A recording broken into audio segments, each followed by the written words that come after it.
We did take control in that period. Well, certainly they could revert to the type of thinking that featured their game against City on Saturday. But if they're able to get early points on the board, you know, there was a lot of spirit in their second side performance, and they could give Canterbury a shake. They showed that against Auckland last year, didn't they?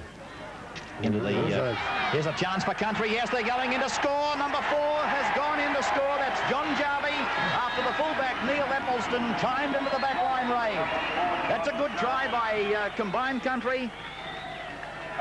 And here it is on the Tooth Cup replay, seen from a different angle, as we see Haddock with a long ball through the 5/8, and the fullback Eccleston joined into his back line.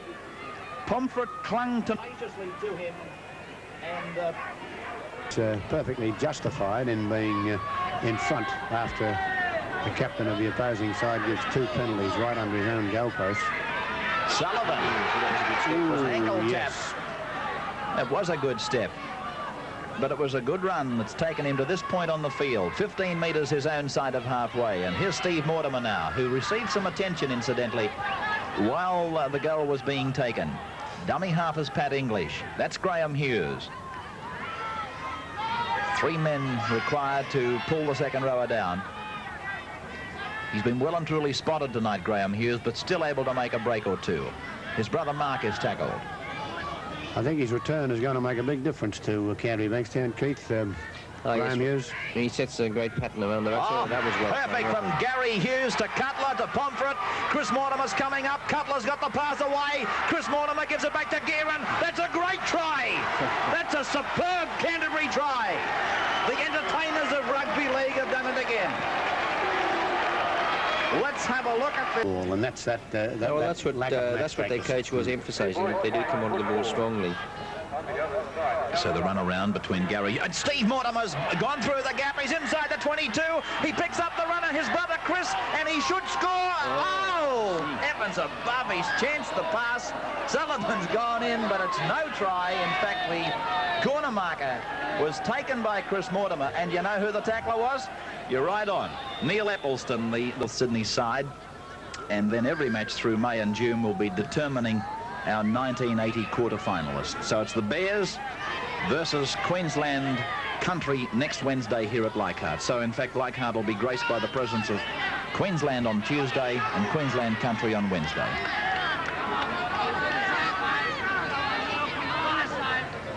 Graham Hughes. In this day of inflation, the way it's running, it's a good idea. Bringing Queensland Country down the night after the Queensland match. Graham Hughes back to Graham Foe, and that should be a try. It is a try. Graham Foe, the Canterbury drop forward into score, about 10 metres to the left of the ball over the last 7 years. In fact, they've had their critics down through the years. But they tonight have turned out in strength for this match. Cutler.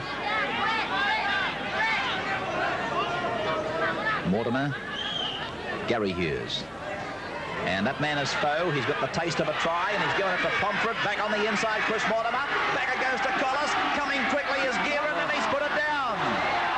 Well, that was going to be another great try for Canterbury, and the final pass being put down. And it's another Canterbury scrum winners. Gary Hughes gives it away to the winger. Gearin coming from the blind side and scorching in the score. Canterbury racing out now, 17 points to 3. We're over with Morgan at dummy half now. Haddock, Cooper, back to Westblade. Morgan, Beatson. Well done. That's Regan in 17. The tackler in 9 is Casillas for Canterbury.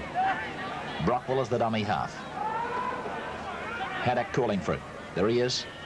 Westblade. Little kick through. Eccleston leaves it. Picked up by Lee Pomfret. And Pomfret is over the halfway. Brockwell is chasing the winger. O'Callaghan is coming from well back. But Pomfret scores for Canterbury. 22 points to 3 is the scoreline in favour of the Bulldogs. Beatson.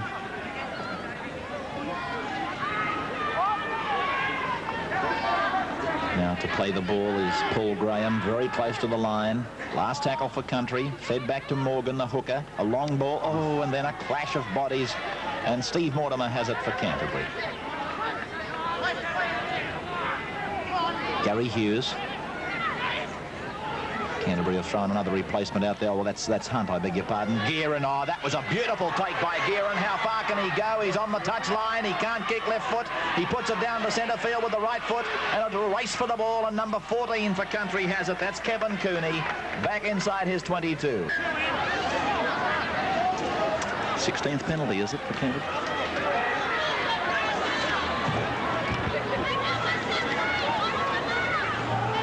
Mather.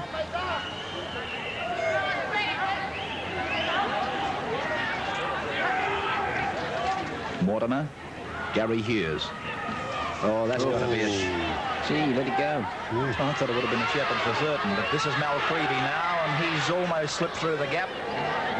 Dummy half is Collis in 15.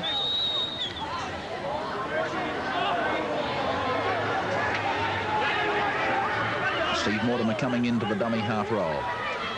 Long ball, beautifully fired to Graham Hughes, and they're in to score, the Bulldogs. They might as well have sent them a... 6 tries to 1, but gee, they've played against the odds, haven't they? You know, without any ball.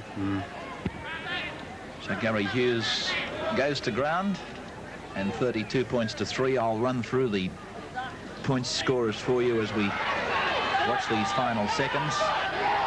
And that man galloping into the open space is Jeff Hunt. Sullivan positions himself, but he needn't bother.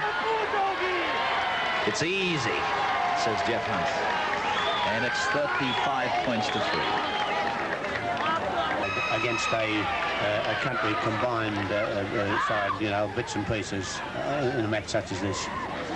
Well, the geographics, I think, is one of the most important factors, Frank, and I did mention that earlier. But as we can see, the match has come to its close at 35 to 3 in favour of Canterbury.